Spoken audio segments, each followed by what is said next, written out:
ते अविराम अनंत सूरत नमीनाथ सुजान श्री जिनार मुझे करो कल्याण श्री जिनार मुझे करो कल्याण आदित्यनाथ चंदा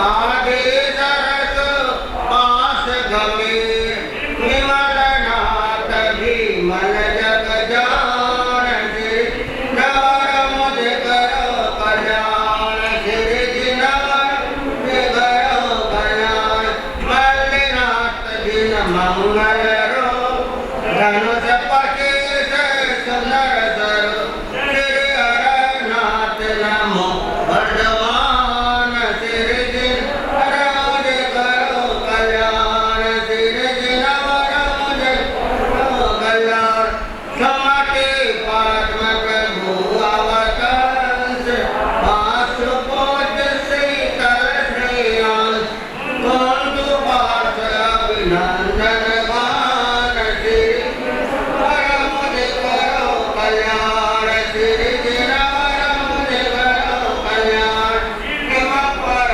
जिनवर समारे दुखदारे दर पिघल निवारे अच्छे से पैसठ परमान श्री जिनार मुझे करो कल्याण श्री जिनार मुझे करो कल्याण हिम भरता दुख नहीं आवे कदा जो निज पास रहो सदा धरे पंच तनु मन जान श्री जिनार मुझे करो कल्याण श्री जिनार करो कल्याण श्री जिनार नाम संकट टले मन आंकित सब आशा मले धर्म सिंह मुनिना मुनिदान श्री जिनार मुझे करो कल्याण श्री जिनार मुझे करो कल्याण हाथ हवा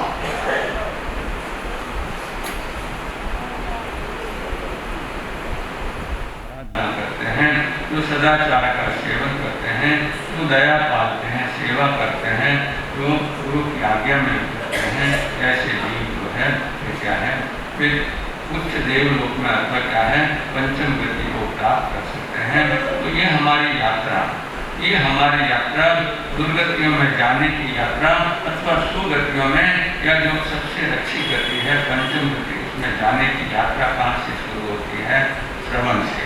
ये श्रवण है और आप देखिए परमात्मा ने भी लोकस्य उद्योग करे, लोक में उद्योग किया, तो जो लोक में उद्योग किया वो भी हम कैसे जानते हैं? श्रवण करने से। परमात्मा की वाणी को श्रवण करते हैं तो हम जो है बाहर के लोक का स्वरूप भी जानते हैं और हमारे अंदर के लोक का स्वरूप भी जानते हैं। तो ये श्रवण का महत्व है। और आप कल आपने सुना कि ये श्रवण का कितना महत्व है कि परमात्मा से गौतम स्वामी महाराज साहब पूछते हैं कि हे प्रभु, गर्भ में रहा हुआ जीव जो है अगर गर्भ में काल करे तो क्या नाटकों में उत्पन्न हो सकता है? परमात्मा मध्य अंतर होना कोई उत्पन्न होता है और कोई नहीं होता है। और उसका आपने कारण सुना, उस कारण पे थोड़ा हम चिंतन करें। उस कारण पे चिंतन करें कि गर्भ में रहा हुआ जीव जो है उसने जब शत्रु सेना की आगमन की बात सुनी वो सुनी किससे? माता के द्वारा सुनी। अब आप सोचिए कि अगर माता धर्म आराधना में रही हुई होती है, सामायिक आदि जो है धार्मिक आराधना में सुसंस्कारी माता रही होती है तो चाहे कैसी भी परिस्थिति आए तो क्या है वो विचलित नहीं होती, उसके परिणाम नहीं बदलते। लेकिन क्योंकि जो है माता के परिणाम बदले और उसके परिणाम स्वरूप क्या है उसके गर्भ में रहे हुए जीव के भी परिणाम बदले। तो बंधु ये सब क्या है हमारे यहाँ जो है भगवान ने बहुत सुंदर बात कर रहे हैं कि जीव जब गर्भ में आता है तो उसी के समय उसके जो है जो माता के साथ संस्कार हो जाते हैं वो चालू हो जाते हैं। तो माता को कितना सावधान रहना पड़ता है कि गर्भ में रहा हुआ जीव क्या है वे अच्छे संस्कारों को प्राप्त करें और अच्छे संस्कार प्राप्त करते हुए क्या है सुसंस्कारी और ज्ञानवान बनता है। तो अभी आप देखेंगे इस समय वर्तमान में कई जगह जो है गर्भ संस्कार के क्या है शिविर चलते हैं, शिक्षा दी जाती है। अभी हम जो है कुछ दिन पहले अपने दिनेश के पोखरना जो पॉकेट वाले उनके भवानी कॉम्प्लेक्स में गया था, तो वहाँ भी एक जो है एक बंगले के आगे बोर्ड लगा हुआ है गर्भ संस्कार शिविर, और वहाँ भी जो है वहाँ उनको क्या शिक्षा देते हैं हमारे परम आराध्य पूज्य गुरुदेव उपाध्याय रघुवंशी प्रवीण ऋषि महाराज, और वो भी इसकी बहुत अच्छी क्या है साधना कराते हैं। तो गर्भ में रहा हुआ जीव जो है अगर उसको सुसंस्कार दिए जाए तो वह श्रवण बन सकता है। क्या बन सकता है? श्रवण बन सकता है।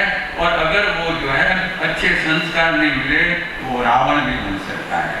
बच्चे को श्रवण कुमार बनाना है या रावण बनाना है ये माता के हाथ की बात है, लेकिन ये एकांत रूप से कोई नियम नहीं है, ये एकांत नियम नहीं है। क्योंकि आप देखिए कि चेल्ला महारानी के गर्भ में कौन ही पाया है ना। अब चेल्ला कितनी हो तो सती थी, सतियों में जिसका नाम गिना जाता है ऐसी महासती है चेल्ला जो है, तो उसके गर्भ में कोने का जीव आया और उस चेल्ला रानी को क्या बहुत उत्पन्न हुआ कि मैं जो है सैनिक के कलेजे का मांस खाऊं। बोले जो पूर्ण शाकाहारी है, जो रात्रि भोजन भी नहीं करती है और बहुत सारे व्रत नियम पालती है, ऐसी सती चेल्ला उसके मन में ऐसे विचार आने का कारण क्या है ना। क्योंकि गर्भ में रहा हुआ जीव उसने ऐसा निदान किया हुआ था। क्योंकि सैनिक महाराजा ने एक तपस्वी को इतना परेशान किया, जानबूझकर नहीं, लेकिन मांस कमन के तपस्वी, और जब मांस कमन का बहाना आता था तो उसके पहले निवेदन करते थे सैनिक महाराज तपस्वी को, और वो तपस्वी भी ऐसे थे कि मांस कमन के बहाने मांस कमन करते थे, और एक जगह पाना नहीं हुआ तो दूसरी जगह नहीं जाते थे, फिर मांस कमन बचत किया। ऐसे 3 बार जो है सैनिक ने उनको आमंत्रण दिया पाना करने के लिए, और तीनों बार जो है कुछ न कुछ जो है कोई काम आ गया और सैनिक भूल गए। तो 3 बार आप देखिए कि 3 11 काम बिगाड़ा है ना। 3 बार जो है सैनिक ने आमंत्रण दिया, लेकिन जो है उस तपस्वी ने सोचा कि ये तो मुझे मारने को खुला है, ये तो मुझे मार कर ही रहेगा।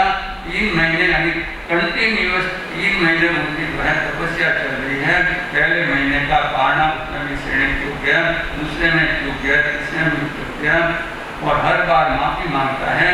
लेकिन अंतिम बार उस तपस्वी ने कहा कि अब इसको मैं नहीं छोड़ूंगा। अब वो कहता है कि मेरे संयम और तप का प्रभाव हो तो मैं निदान करता हूँ, मैं ज्ञान करता हूँ, मैं ये निश्चय करता हूँ कि मैं सैनिक को मारने वाला हूँ, है ना। और अब वो बदला लेने के लिए कहाँ आया वो है चेल्ला रानी के। तो कहने का मतलब है कि एकांत कोई नियम नहीं है। कोई ऐसा जीव जो आ जाता है उससे माता के भी भाव बदल जाते हैं।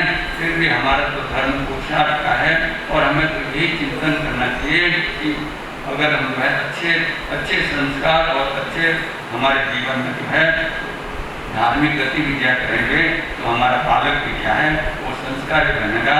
याद कीजिए नंदा रानी को, नंदा महारानी जिसके क्या है अभय कुमार जो है ऐसा पुत्र हुआ कि उस रानी को भी क्या है ऐसा दोहत आया। नंदा रानी का पुत्र अभय कुमार, धारिणी देवी का पुत्र जो है देव कुमार। तो ये कैसे ये माता के संस्कार के कारण ही तो बंधु परमात्मा फरमाते हैं कि गर्भ में रहा हुआ जीव जो है अगर जो है वो ऐसा पापी जीव है और माता भी ऐसी है तो उसके क्या है दोनों के कारण क्या है वो जीव जो है वो जीव जो है नारकों में भी उत्पन्न हो सकता है। और आगे परमात्मा से गौतम स्वामी करते हैं नारकों की तो बात हो गई। और देखिए भयंकर परिणाम, भयंकर उसके परिणाम बच्चे के कि वो चतुरंगिनी सेना की विक्रिया करके युद्ध करता है शत्रु सेना के साथ, है ना। इतना भयंकर वो पाप उसके जीवन है। तो ये सब किससे करता है? ये सब मन से करता है, मन से करता है। तो ये मन जो है हमें कहाँ से कहाँ ले जाता है। और आप जानते हैं एक बहुत सुंदर दृष्टांत है वो प्रसन्न चंद्र राजर्षि का।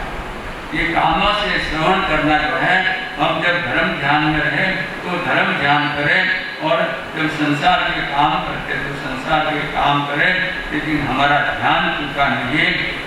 कहते हैं जब ध्यान करते हैं तो चलते हैं तो कई जगह सरकार ने बोर्ड लिखे होते हैं कि सावधानी हटे और दुर्घटना घटी। सावधानी हटे और दुर्घटना घटे। प्रसन्न चंद्र राजर्षि राजगृह नगर के महाराजर्षि जो राजा थे, बहुत बड़े राजा थे और ऋषि बने थे। भगवान महावीर स्वामी का उपदेश देकर जो है जो ऋषि बने थे और बालक छोटा था, 5-6-7 साल का बालक था। उसका राज्याभिषेक करके क्या है फिर राजर्षि बने थे और परमात्मा महावीर स्वामी का जो है राजगृह नगर के बाहर गुरुशिखर उद्यान में क्या चल रहा था, संवत्सरण चल रहा था। संवत्सरण चल रहा था और ये प्रसन्न राजर्षि संवत्सरण के बाहर धूप में क्या आताप में लेते ध्यानस्थ खड़े थे।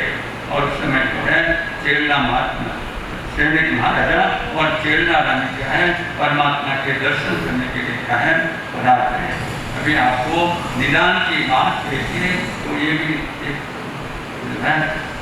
निदान की जब बात आती है वो परमात्मा महावीर स्वामी की देशना चल रही थी और चेलना रानी और जो श्रेणी महाराजा वन ठन कर आए थे, क्योंकि राजा रानी के अनुरूप जो है वो और चेलना रानी और ये तो राजा जो है बहुत ही सुंदर होते हैं, रूपवान थे।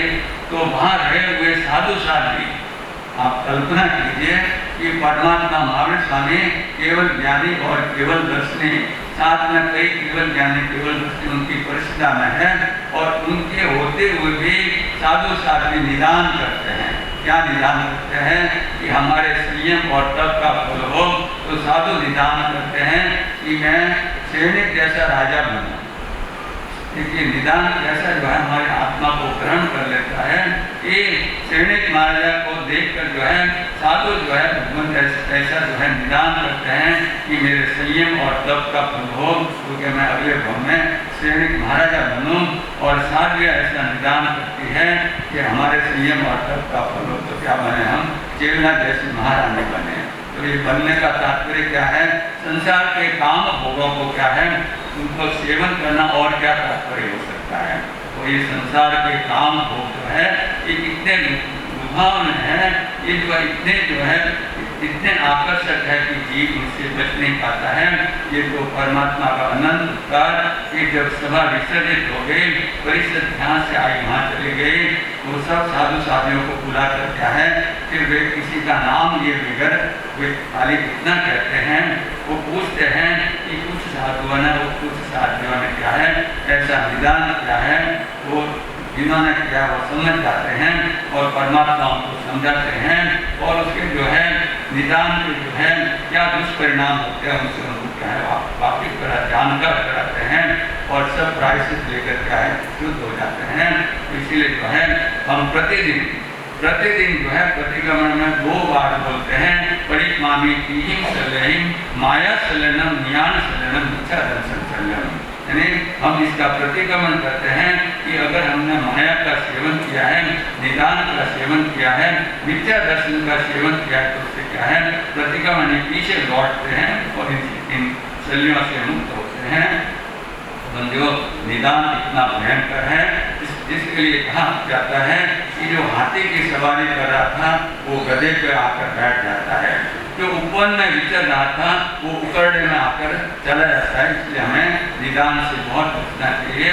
तो बंधु जो है इस निदान को जानकर जो है तो हमारे जो है हमारी जितनी भी तपस्या उसको क्या है राख में मिलाने वाला है। तो इस निदान से हम बचे। तो अपनी बात कर रहे थे कि प्रसन्न चंद्र राजर्षि जो भगवान महावीर स्वामी की चेष्टा सुनकर क्या है ध्यानस्थ कर रहे हैं और आतापना ले रहे हैं, उस समय श्रेणिक महाराजा और चेलना रानी जो है पधारते हैं और प्रसन्न चंद्र राजर्षि को देखकर श्रेणिक महाराजा के मन में अत्यंत अहोभाव होता है कि धन्य है जिनको कि इन्होंने क्या है क्षति रिद्धि सिद्धि को ठान कर या इन्होंने क्या है राज्य वैभव को अपने अंतपुर को सत्ता संपत्ति को सब कुछ त्याग कर क्या है परमात्मा के चरणों में क्या हो गए हैं दीक्षित हो गए हैं।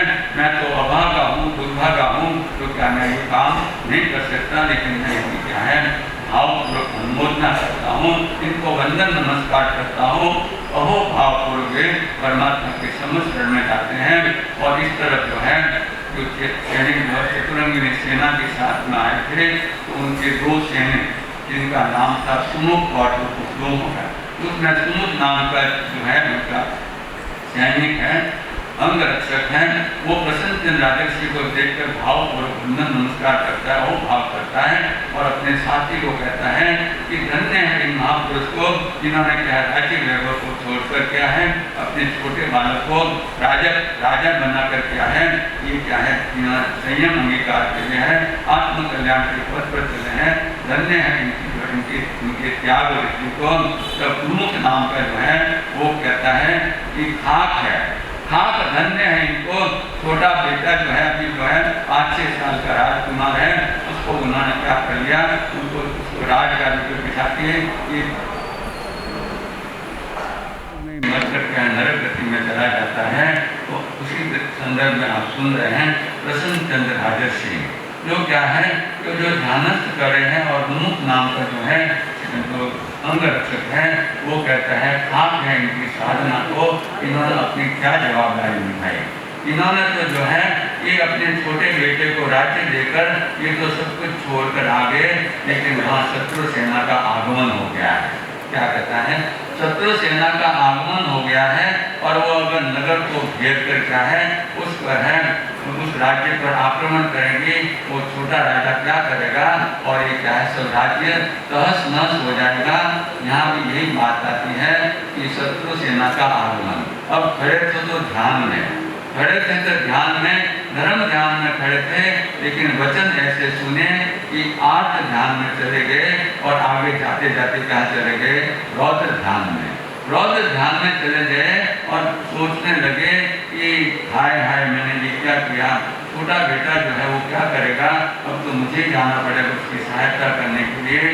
और खड़े तो हैं ध्यान में, लेकिन मन से कहाँ जाते हैं युद्ध के मैदान में। जैसा वो गर्भ में रहा हुआ जीव वैक्रिय समुद्धार करके चतुरंगिनी सेना की विक्रिया करके युद्ध के मैदान में पहुंच जाता है युद्ध करने के लिए। प्रसन्न चंद्र राजर्षि भगवान के पास दीक्षा ली है, धर्म ध्यान में खड़े आतापना ले रहे हैं, लेकिन मन कहाँ चला गया युद्ध के मैदान में। और युद्ध करते करते जो है जब सब शस्त्र फूट गए तो एक अब सोचा कि अब मेरे पास मैं निहत्ता हो गया, मेरे पास कोई भी शस्त्र नहीं है और अब मेरे पास केवल एक मेरा मुकुट है और उस मुकुट से क्या है सामने वाले राजा पर प्रहार करता जिससे क्या है वो मर जाएगा और मेरी जीत हो जाएगी। तो जैसे सिर पर हाथ रखते हैं तो सिर तो क्या है मुंडित है, सिर मुंडित है क्योंकि क्या है साधु बने हुए हैं। और अब जो है इस तरफ जो है सैनिक महाराज जो है भगवान से प्रश्न पूछते हैं, भगवान से प्रश्न पूछते हैं कि भगवान जो है जिस समय उन्होंने उनको ध्यानस्थ खड़ा देखा और फिर बाद में अंदर आए और मुख नाम की जो है अंगरक्षक ने जो बात कही और उनके मन में क्या हो गई हलचल। सैनिक महाराज प्रसन्न चंद्र राजर्षि के मन में भयंकर हलचल हुई और युद्ध के मैदान में पहुंच के युद्ध लड़ने की तैयारी कर रहे हैं। और इस समय सैनिक महाराज भगवान से पूछते हैं कि भगवान वहाँ जो प्रसन्न चंद्र राजर्षि ध्यानस्थ खड़े हैं और कितने महान तपस्वी उनके गुणगान करते हैं, प्रभु अगर इस समय वे काल करें तो कहाँ जाएंगे। क्या कहा इस समय वे काल करेंगे तो कहाँ जाएंगे। परमात्मा कहा गहरी नरक में। सैनिक महाराजा आश्चर्यचकित हो गया कि धर्म ध्यान में साधु है दीक्षित हुए हैं, काल करे तो पहले नरक में वापस पूछते हैं, वापस पूछते तो भगवान कहते हैं दूसरी नरक में तीसरी नरक में या और 7वें नरक का है ना, 7वें नरक का भगवान कहते हैं। लेकिन सैनिक राजा की श्रद्धा कैसी थी, शाही संकेत थी, कोई मन में संशय नहीं कि भगवान क्या है ये बात कैसे कहते हैं, लेकिन मन में जिज्ञासा थी कि ये कैसे हुआ। और वो ऐसा सोच ही रहे थे कि अचानक देव बंदूकी बजी और क्या है जो है देवों ने उन्होंने जो है देवों ने हर्ष हर्ष कहा। तो उस समय जो है भगवान से पूछते कि भगवान ये देव बंदूकी कैसे बजी, तो भगवान ने कहा कि प्रसन्नचंद्र राजर्षि को क्या हो गया है, केवल ज्ञान और केवल दर्शन हो गया है। भगवान को पूछे से कहना से मर दे, हे भगवान ये कैसे हुआ? अभी तो आप फरमा रहे थे कि साथ ही नरक में चले जाएंगे और अभी आप फरमाते हैं केवल ज्ञान, ये कैसे हुआ? तो भगवान ने सब बात कही कि उन्होंने आपके दूत नाम के गाथा सेना सैनिक से ये बात सुनी, युद्ध के मैदान में चले गए, युद्ध करते करते सब शस्त्र रहित हो गए। तो उन्होंने अपने सोचा कि अब मैं मुकुट लेकर मारता हूँ, लेकिन मुकुट लेने गए तो हाथ उठा है, सिर मुंडित था, सिर मुंडाया घून घड़ा, मिटे सिर की खाज, सब खाज मिट गई, सब खाज उनकी मिट गई। जो भी उन्होंने युद्ध वगैरह कर रहे थे उससे क्या है, उन्होंने अतिक्रमण से प्रतिक्रमण किया। विचारों में उन्होंने कहा मैं क्या कर रहा हूँ, मैं कहाँ से कहाँ पहुँच गया, मैंने तो सब कुछ छोड़कर जो है मैं और भगवान के मुख से शिक्षा ली है, कहाँ पहुँच गया पर जो है प्रतिक्रमण में आ गए और धीरे धीरे जो है वो श्रेणी चढ़ते चढ़ते शपथ श्रेणी पर आरूढ़ हो गए और अंतर मुहूर्त में क्या होगा, वो केवल ज्ञान और केवल दर्शन हो गया है। मंगो ये कान है जो कारण है इस न यानी नर को नरक में भी ले जा सकता है, इस नर को देव भवन में भी ले जा सकता है, इस नर को नरों में जो है नर से नारायण भी बना सकता है। जैसे प्रसन्नचंद्र राजर्षि बने तो बंदो हम इस कान से क्या करें, जिन वाणी का श्रवण करें और जिन वाणी का श्रवण करके अपने जीवन को कल्याण के पथ पर ले जाए। तो हम आगे जो है ये जो परमात्मा जो प्रश्न पूछते हैं कि भगवान क्या गर्भ में रहा हुआ जीव देवलोक में उत्पन्न होता है, देव में उत्पन्न होता है नहीं? परमात्मा फरमाते हैं हाँ भगवान अच्छे गया ने कुछ जीव जो है कुछ उत्पन्न होते हैं और कुछ उत्पन्न नहीं होते हैं। तो नरक की बात तो आपने सुन ली, और नरक कैसी जगह है, न अर्क जहाँ कोई भी प्रकार का सूर्य का प्रकाश नहीं है, केवल अंधकार ही अंधकार है। ऐसे दुख में भी जो है दुख के दुर्गति में भी जीव चला जाता है। तो देव गति में जो है गर्भ में रहा हुआ जीव अगर गर्भ में काल करे तो देवलोक में किस तरह जाता है, उसके लिए परमात्मा क्या फरमाते हैं वो बात आपको अवसर कही जाएगी। बोलिए भगवान महावीर स्वामी। जगत शिरोमणि सिद्ध सदा जयवंत है, जगत शिरोमणि सिद्ध सदा जयवंत है।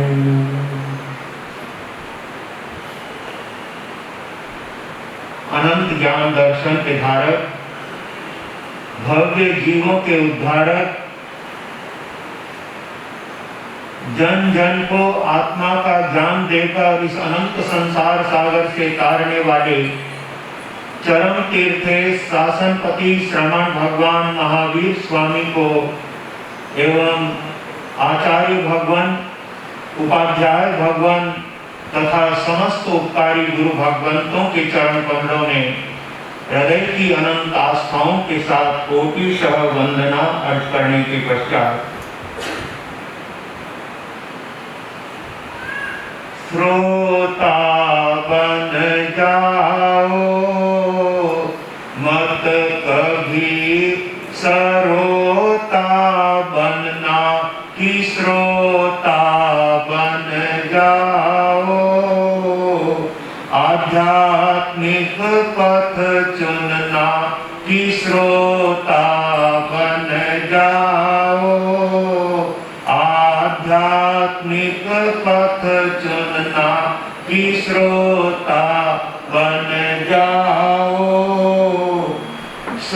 श्रोताओं के 5 प्रमुख गुण, श्रोताओं के 5 प्रमुख गुण, बैठो वक्ता सन्मुख प्रतिक्षण, बैठो वक्ता सन्मुख प्रतिक्षण, आसन एक लगाओ कि श्रोता बन जाओ, आसन एक लगाओ श्रोता बन जाओ, मत कभी सरोता बनना कि श्रोता बन जाओ।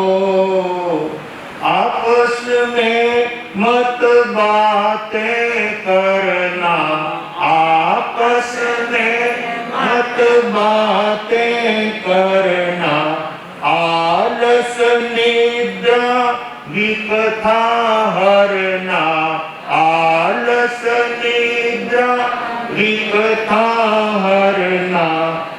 अपनी दृष्टि टिकाओ कि श्रोता बन जाओ, अपनी दृष्टि टिकाओ कि श्रोता बन जाओ। मत कभी सरोता बनना कि श्रोता बन जाओ। मुनि कन्हैया सीख शुभंकर, मुनि कन्हैया सीख शुभंकर। धारो श्रावक संघ सकल तर, धारो संघ सकल तर। जीवन सफल बनाओ कि श्रोता बन जाओ, जीवन सफल बनाओ कि श्रोता बन जाओ। मत कभी श्रोता बनना कि श्रोता बन जाओ।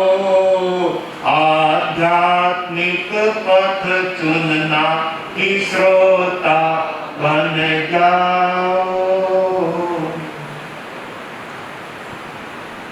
गुरु अंगेश कमल कन्हैया धर्म सभागार में उपस्थित समस्त धर्म प्रेमी आत्म जिज्ञासु, अपने जीवन को सद्गुणों से अनुरंजित करने की अभिरुचि रखने वाले प्रिय श्रोता जनों, सुशील माताओं एवं बहनों, धर्म सभा के अंदर श्रोता बनकर के उपस्थित होने वाला व्यक्ति अपने जीवन में बहुत कुछ प्राप्त कर सकता है, लेकिन श्रोता के प्रतिपक्ष में एक दूसरा शब्द और दिया है, सरोता। सरोता आपने देखा होगा, जो सुपारी को काटने का काम करता है, कैरी को काटने का काम करता है और घर में अनेक वस्तुओं को काटने का काम सरोता करता है। सचमुच काटने वाले की कोई शोभा नहीं होती, काटने वाले को लोग जमीन पर पटक देते हैं, लेकिन जो सच्चे अर्थों में श्रोता होते हैं, जो अपने आत्महित के लिए सुनते हैं, जो अपने जीवन सुधार के लिए सुनते हैं, उनको यहाँ पर ज्ञानियों ने श्रोता कहा है। आप पिछले पूरे श्रावण भर से यही सुनते आ रहे थे कि हमको ज्ञान कैसे सुनना चाहिए, ज्ञान को कैसे श्रवण करना चाहिए। सचमुच में कान को हमारी शास्त्रीय भाषा में श्रोतेंद्रिय कहा जाता है। कान श्रोतेंद्रिय होता है, श्रोत का मतलब सुनना, जिसके द्वारा हम अपने आत्महित की बातें सुनते हैं, वही सच्चे अर्थों में श्रोता की गिनती में आता है। आइए भाग्यशालियों, हम किसी के लिए व्यवधान न बनते हुए मुक्त प्रतिक्षण वक्ता के सामने बैठ करके उनकी बात सुनने का आनंद ही कुछ और होता है।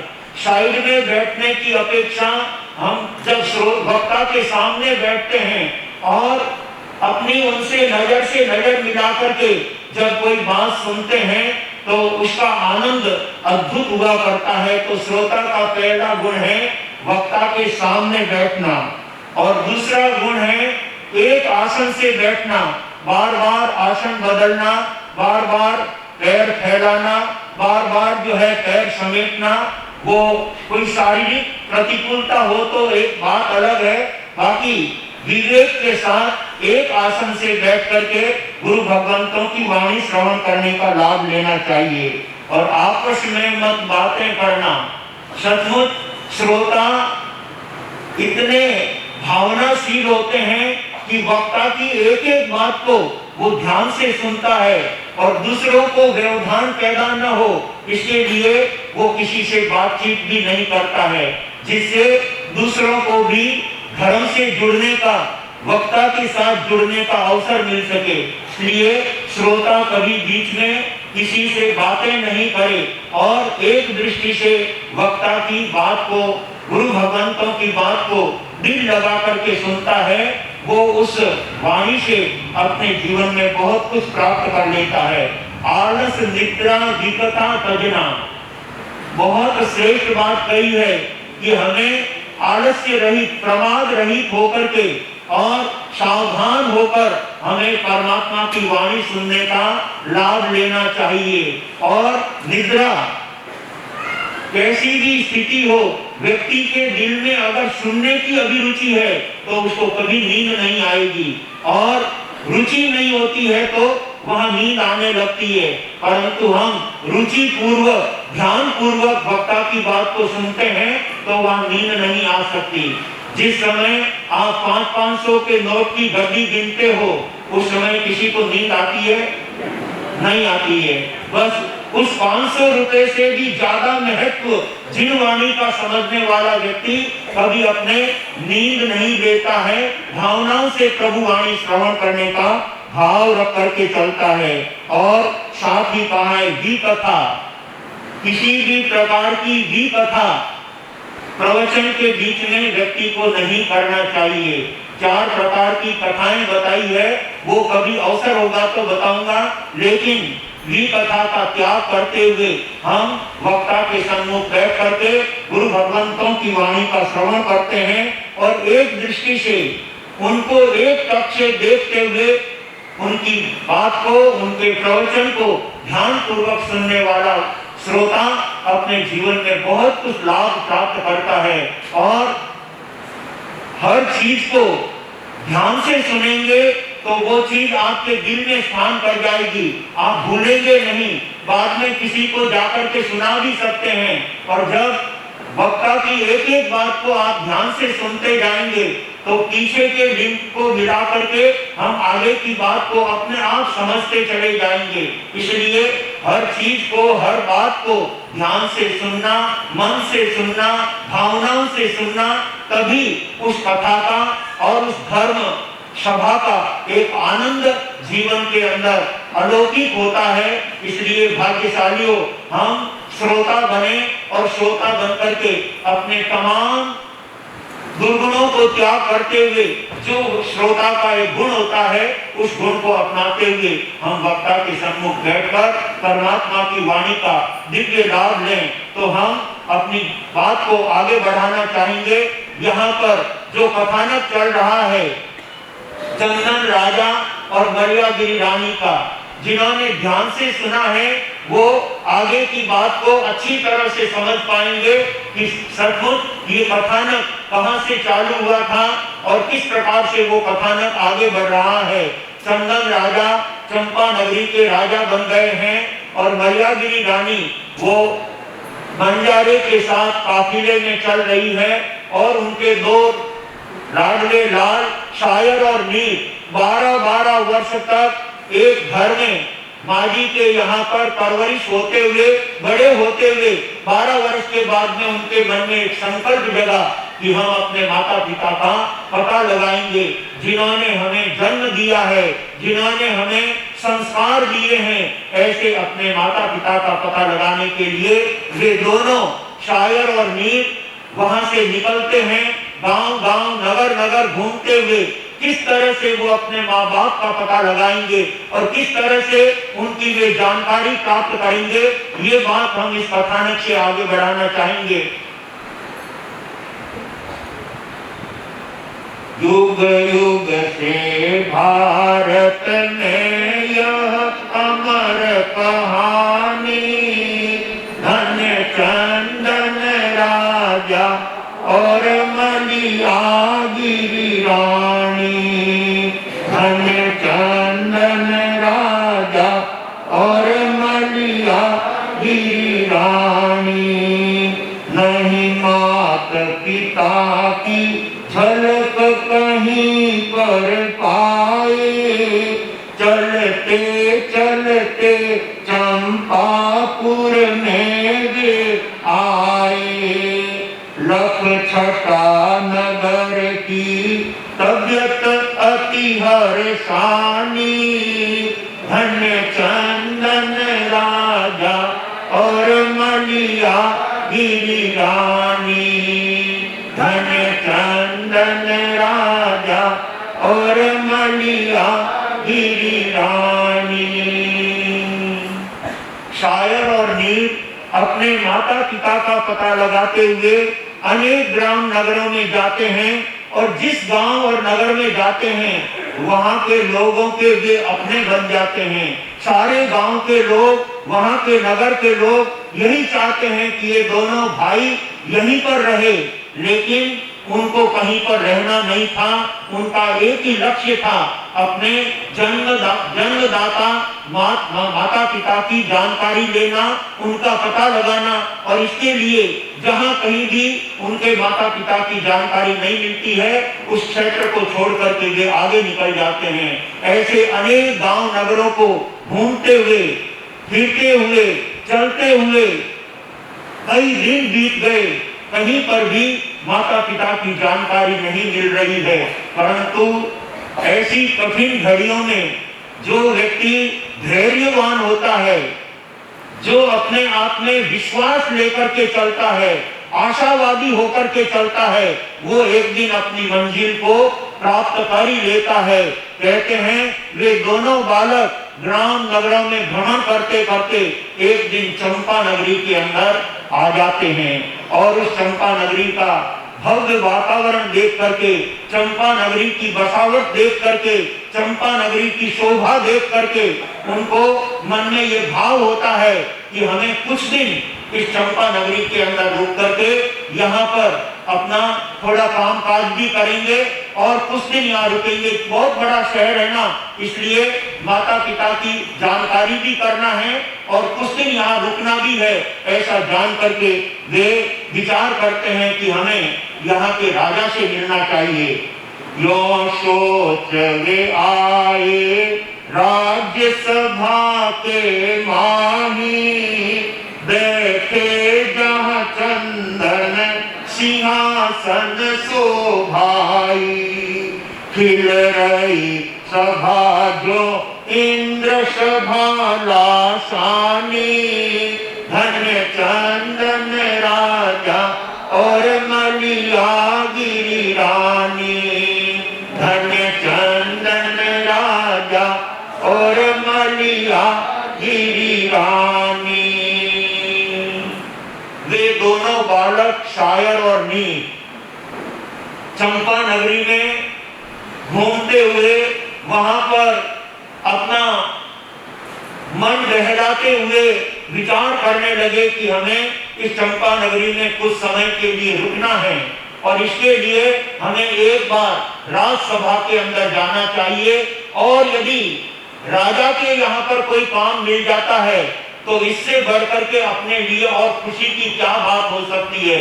ऐसा जानकर वे दोनों भाई शायर और नीर राजसभा के अंदर पहुंचते हैं जहां चंदन राजा सिंहासन पर बैठे हुए हैं और पूरी सभा भरी हुई है। बड़े बड़े उमराव, मुसद्दी, ठाकुर, शेख, साहूकार सब लोग सभा के अंदर बैठे हुए हैं और उस सभा को देखते हुए ऐसा लगता है जैसे कोई देव और इंद्र की सभा जुड़ रही हो, ऐसा वहां का वातावरण था। वे दोनों बालक उस राजसभा के अंदर प्रवेश करते हैं और प्रवेश करने के साथ ही किया उचित नयन स्नेह युक्त भूप ने देखा। खिंच गई नृप के मन आकर्षण की रेखा।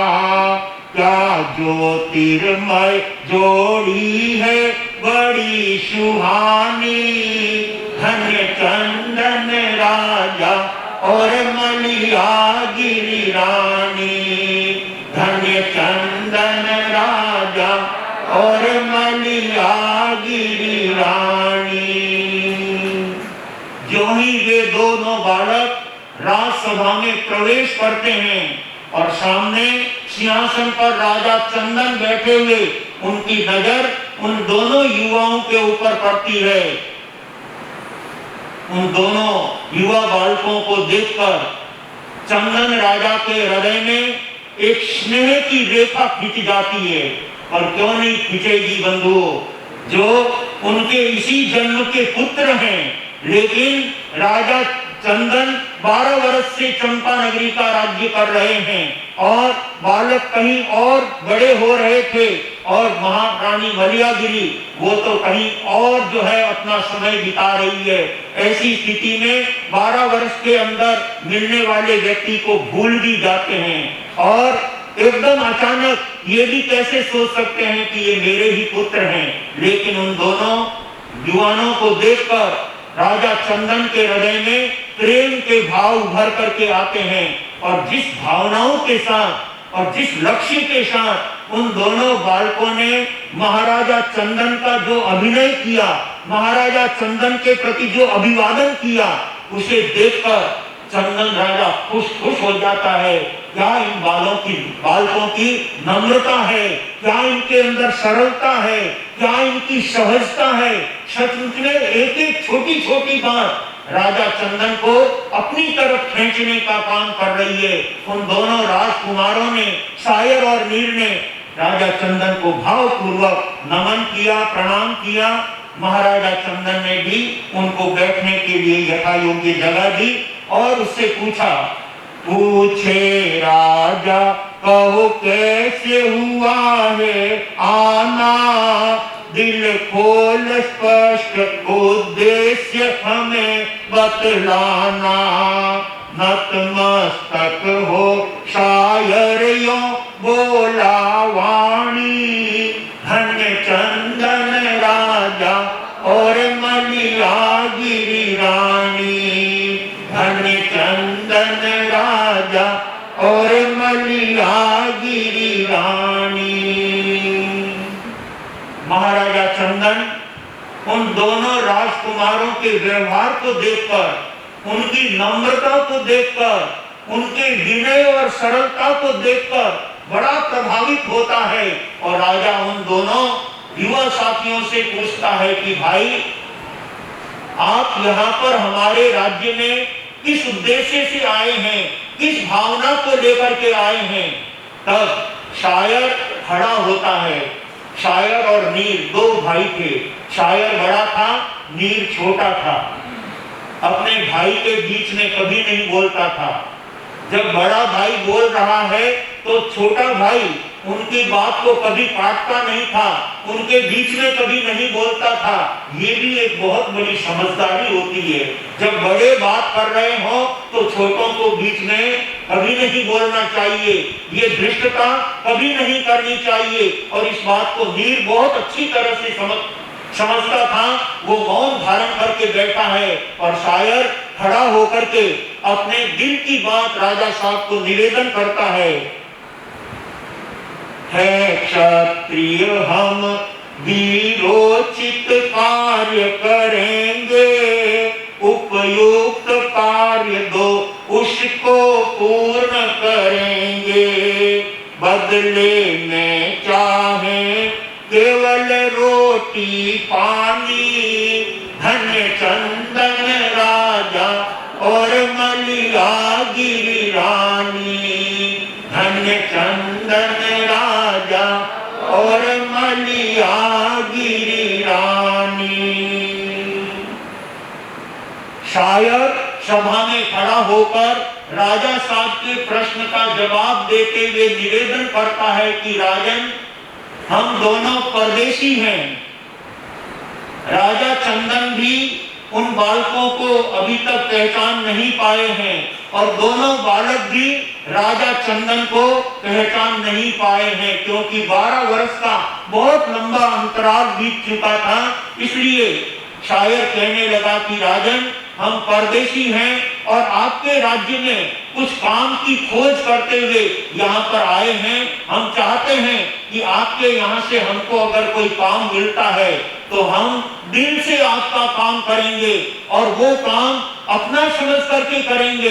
इसलिए राजन, हम आपको विश्वास दिलाते हैं, जो भी काम आप हमको देंगे उस काम को हम 16 आना अच्छे से अच्छा करने का भाव रखेंगे और आपके पास में किसी तरह का उपालंब नहीं आने देंगे।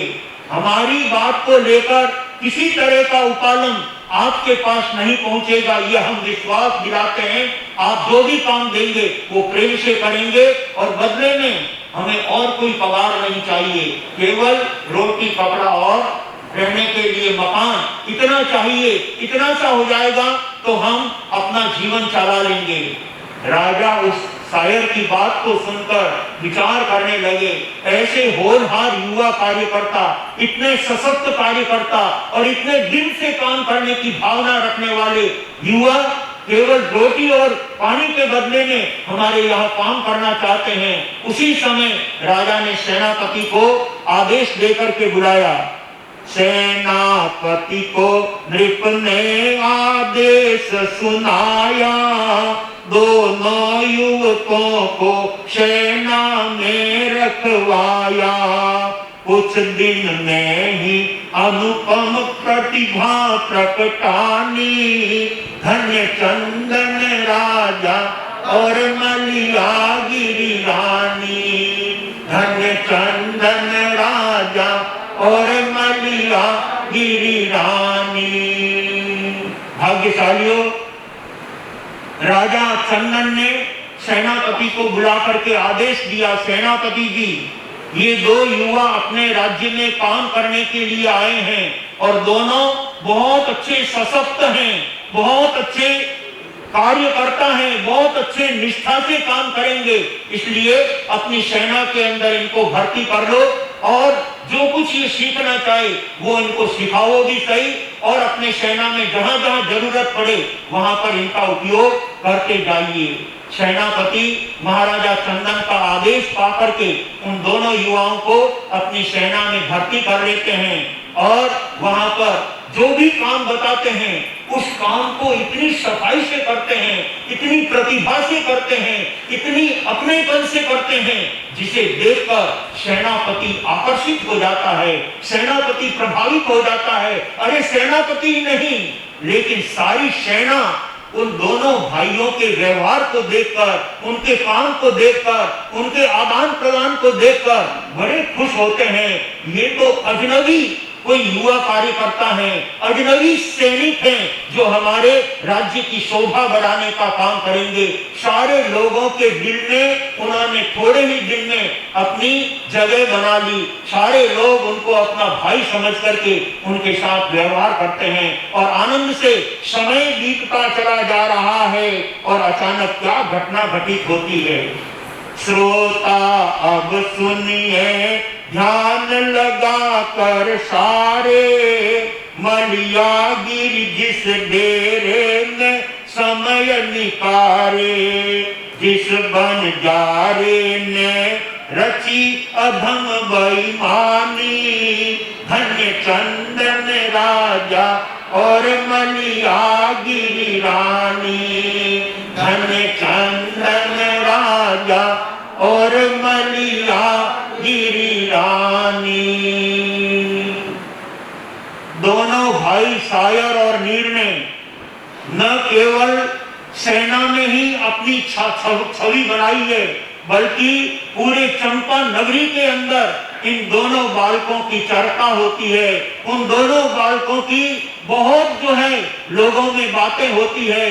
ये दो युवा कार्यकर्ता क्या आए हैं हमारे शहर में, जो हमारे राजा की शोभा बढ़ाने वाले हैं, हमारे महाराजा चंदन की गरिमा बढ़ाने वाले हैं। सर्वत्र उनकी प्रशंसा हो रही है और आनंद से समय बीत रहा है। और उधर जिस बंजारे के साथ में मलियागिरी रानी 12 वर्षों से उसके काफिले में साथ साथ चल रही है, लेकिन अपने शील धर्म के ऊपर उसने कहीं पर आंच आने नहीं दी। और उसके पीछे बंजारे की पत्नी का बहुत बड़ा हाथ था।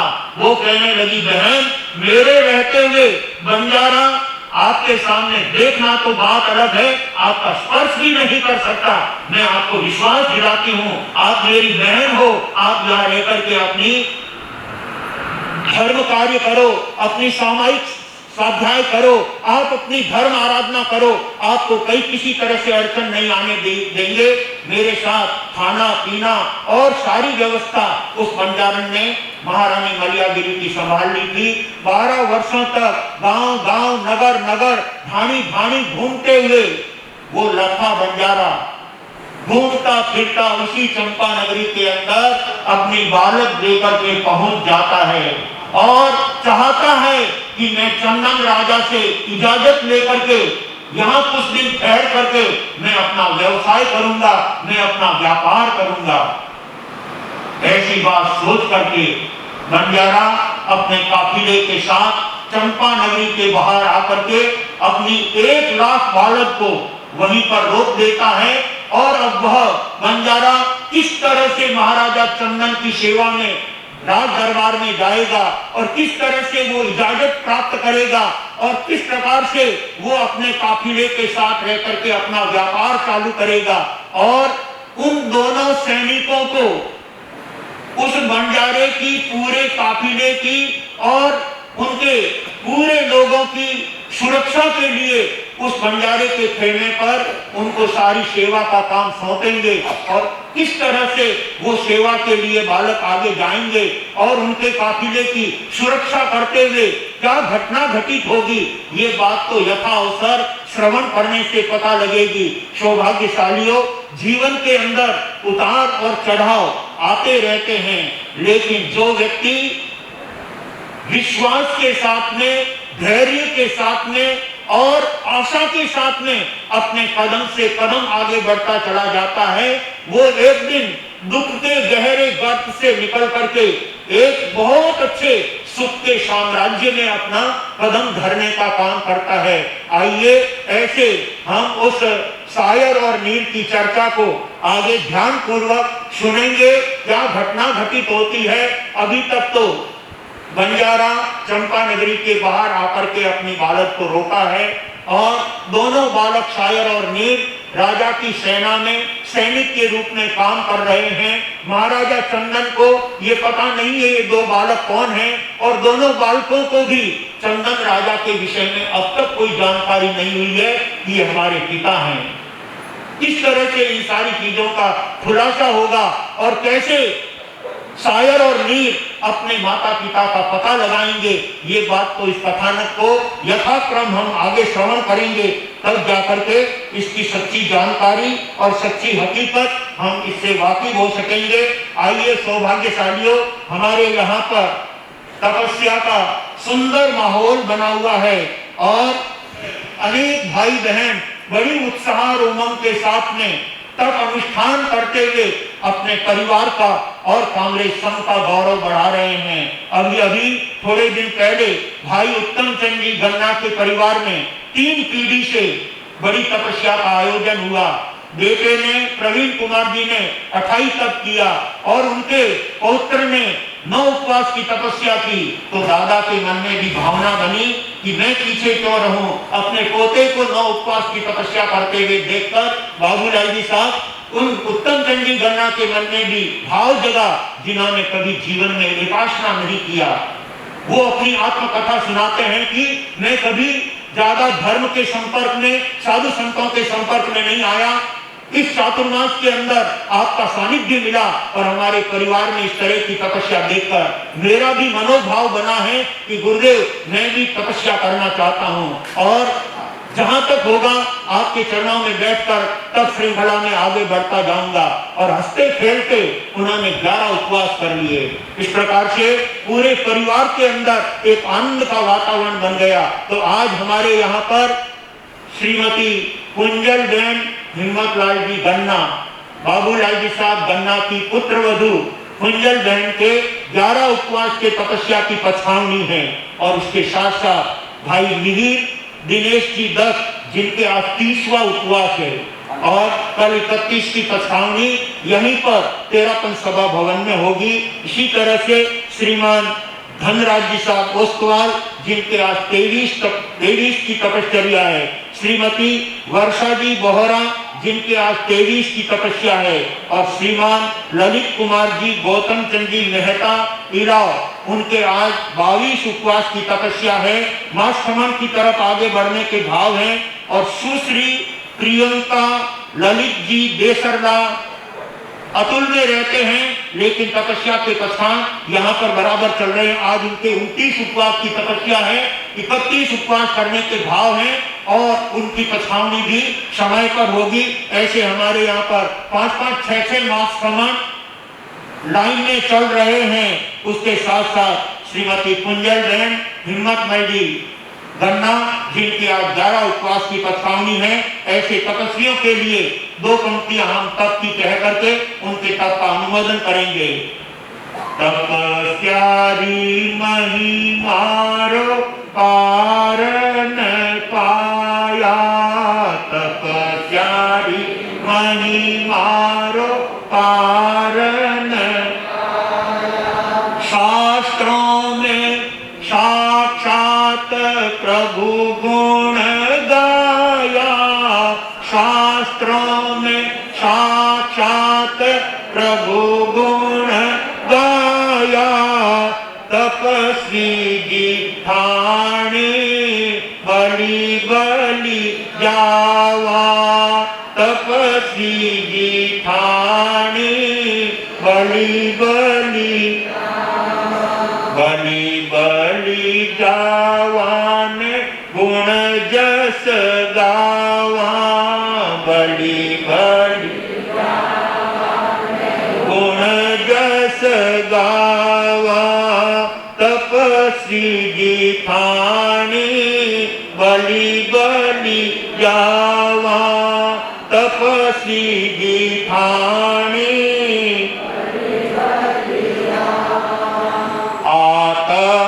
शक्ति अपार जगावे, आत्म शक्ति अपार जगावे। वे ही साधक तप कर पावे, तपस्वी जी ठाणे बलि बलि जावा, तपस्वी जी ठाणे बलि बलि। कामरेज नगर में आनंद छाया, कामरेज शहर में आनंद छाया। गौतम मुनि तप गीत बनाया, तपस्वी जी ठाणे बलि बलि जावा, तपस्वी जी ठाणे बलि बलि जावा। सचमुच बंधुओं, तपस्वियों की गुण गाथा गाई जाती है, तपस्वियों के तप की भूरी भूरी अनुमोदना की जाती है। हम नहीं, तीर्थंकर परमात्मा भी तपस्वियों के गुण गाते हैं।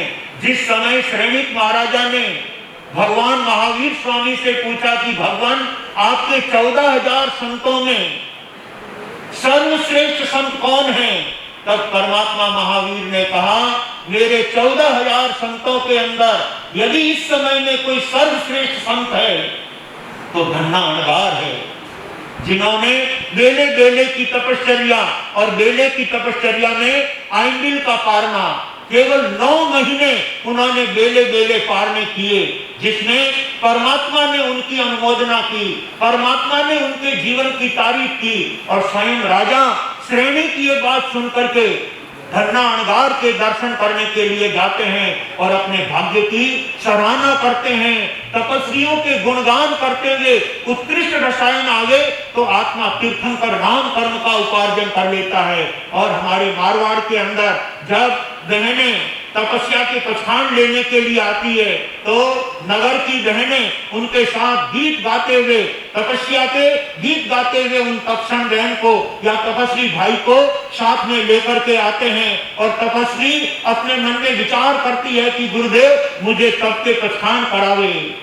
तपस्या वाला लोल लोल पाछो जोगे, तपस्या वाला लोल लोल पाछो जोगे, जानू मारा मारा सा अठाया पछतावे, जानू मारा मारा सा पछतावे, जानू मारा मारा सा मास खमण पछतावे। सचमुच में बंधुओं, इन गीतों से एक वातावरण का निर्माण होता है और तप की प्रभावना होती है। तप की सुंदर अनुमोदना करके हम अपने जीवन में बहुत बड़ा लाभ उठा सकते हैं। इसलिए तपस्वियों के गुणगान करते हुए व्यक्ति को उमंग और उत्साह के साथ तपस्वी के तप की बुरी बुरी अनुमोदना करनी चाहिए और अपने जीवन को तप क्षेत्र में जोड़ करके अपना और अपने संघ का और अपने परिवार का गौरव बढ़ाने का कार्य करना चाहिए। सचमुच कुंजल बहन ने गन्ना परिवार का गौरव बढ़ाया है। बाबूलाल जी साहब गन्ना की परिवार के गौरव को चार चांद लगाने का काम किया है। ऐसे तपस्वी के आज 11 उपवास के तपस्या के पछाण होंगे और साथ ही अनेक तपस्वियों के तप प्रत्याख्यान हमारे महावीर भवन में सबके पछाण चल रहे हैं और जिन किन्हीं के यहाँ पर तपस्या की पछावनी या और कोई विशेष तप के प्रत्याख्यान लेना चाहता है वो इस सभा में भी तप प्रत्याख्यान लेकर के अपनी आत्मा को पावन बनाए, अपनी आत्मा को उज्जवल बनाए। ऐसी मंगल मनीषा के साथ आज हमारे बीच में महेश जी सुखलेचा, जिनके परिवार में 2 तपस्याएं बड़ी हो चुकी है और अभी तीसरी तपस्या उनकी पुत्र वधू आराधना जी केतन कुमार सुखलेचा, जिनके आज 9 उपवास की तपस्या है और आगे बढ़ने के सुख शांति पूर्वक भाव है। आज उनके 9 उपवास की तपस्या है। सभी तपस्वियों के तप के लिए उनको धन्यवाद देता हूं और उनके तप की अनुमोदना करता हूं। आप अपने तप के क्षेत्र में आगे बढ़ते हुए अपनी आत्मा का, परिवार का, संघ और समाज का गौरव बढ़ा रहे हैं। उसके लिए बहुत बहुत धन्यवाद, बहुत बहुत आपके तप की अनुमोदना। और इसी के साथ प्रथम मंगल पाठ चत्तारि मंगलम अरिहंता मंगलम सिद्धा मंगलम साहु मंगलम केवली कमतो मंगलम चत्तारि योगोत्तमा अभियंता योगोत्तमा सिद्धा योगोत्तमा साहु योगोत्तमा केवली कमतो योगोत्तमो चत्तारि शरणं पवित्रामि अहंते शरणं पवित्रामि सिद्धे शरणं पवित्रामि साहु शरणं पवित्रामि केवली कन्नतम धम्मम शरणं पवित्रामि। 4 मंगल, 4 उत्तम, 4 शरणा और दूजा कोई जो भव्य प्राणी आदरेगा क्षय से पहले अपने यहाँ पर तपस्या के पछाण श्रीमती कुंजल बहन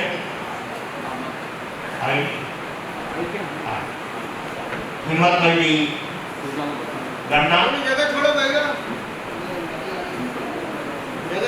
बंधुओं, हमारे बीच में महिला मंडल की संरक्षिता श्रीमती डिम्पल बहन पारसमल जी मारू, जिनके आज 12वां उपवास है और आगे बढ़ने के भाव हैं। और बीजेएस नाम की एक संस्था अपने जैन समाज में चलती है, जिस संस्था के माध्यम से कन्याओं को, बालिकाओं को अच्छे संस्कार लेकर के उनके प्रतिभा का विकास किया जाता है। ऐसे बीजेएस संस्थान के माध्यम से यहाँ पर 15 तारीख और 16 तारीख को दिन में 2 घंटे के लिए बालिकाओं के लिए क्लास लगेगी, जिसको शिक्षण देने के लिए बड़ौदा से, बारडोली से कुछ अध्यापक आएंगे जो आपकी बालिकाओं को, आपकी बच्चियों को संस्कार देंगे और साथ ही उनको अपनी भावनाओं में स्थिर कैसे रहना, ये सारी बातें वे अपने क्लास के माध्यम से बालिकाओं को सिखाएंगे। तो अवश्य अपने अपने परिवार की बालिकाओं को 15 अगस्त और 16 अगस्त के दिन उस क्लास में भेज करके बच्चियों के भविष्य को उज्जवल बनाने की भावना बताएंगे और तपस्या के प्रत्याख्यान होंगे। हमारे बीच में कुंजल बहन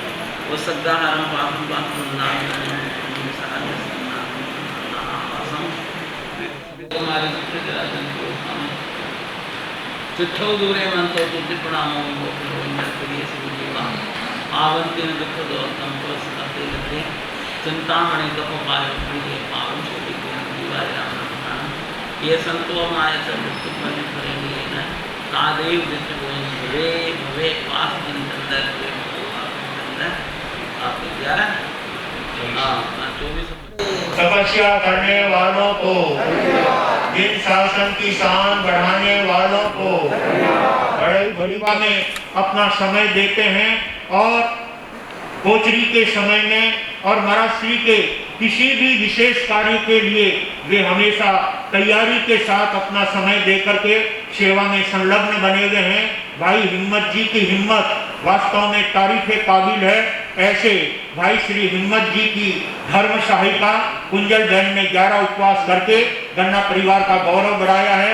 आइए उनके सम्मान में हम तपस्या की बोली बोल करके संघ के द्वारा उनका सम्मान करेंगे और साथ ही भाई श्री जगदीश जी कालिया जिनके परिवार की ओर से निरंतर तेले से लेकर 14 उपवास की तपस्या के तपस्वी को अनुमोदन किया जाता है, उनके द्वारा भी उनका सम्मान होगा। सबसे पहले संघ की ओर से सम्मान 3 उपवास भाग्यशाली हो। 11 उपवास धन्यवाद। ये होता है तपस्वियों के प्रति सम्मान की उत्तम भावना।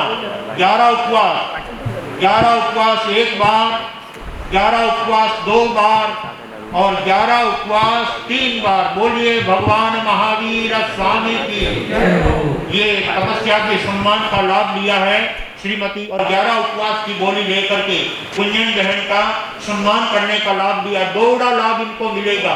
दोहरा लाभ इस तरह से प्राप्त किया जाता है।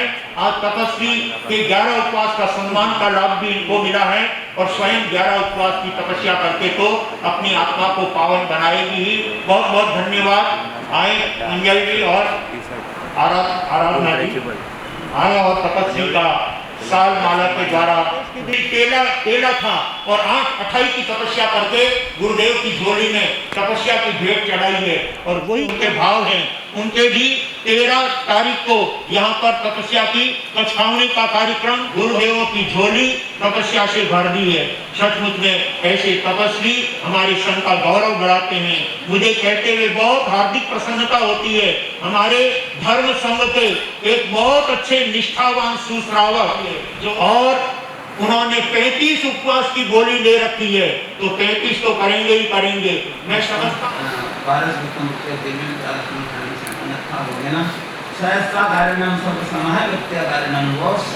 तपस्या करने वालों को 14 वर्ष तक महिला मंडल की अध्यक्षा रह करके अपनी गौरवपूर्ण सेवाएं दी है और अभी तपस्या करने वालों को बंधुओं एक छोटी सी बालिका अपने बीच में तप लेकर के आई है, जिनके परिवार में पहले उनकी बड़ी बहन ने 9 उपवास की तपस्या कर ली है और अब उनकी छोटी बहन निधि पिंटू कुमार जी कोठारी। बहुत बड़ी बात है।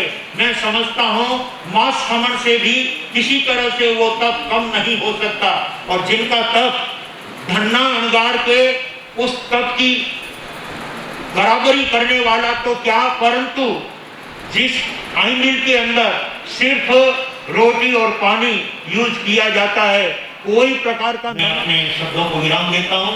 मंच पर से कुछ सूचनाएं आपको दे रहे हैं भाई दिनेश जी।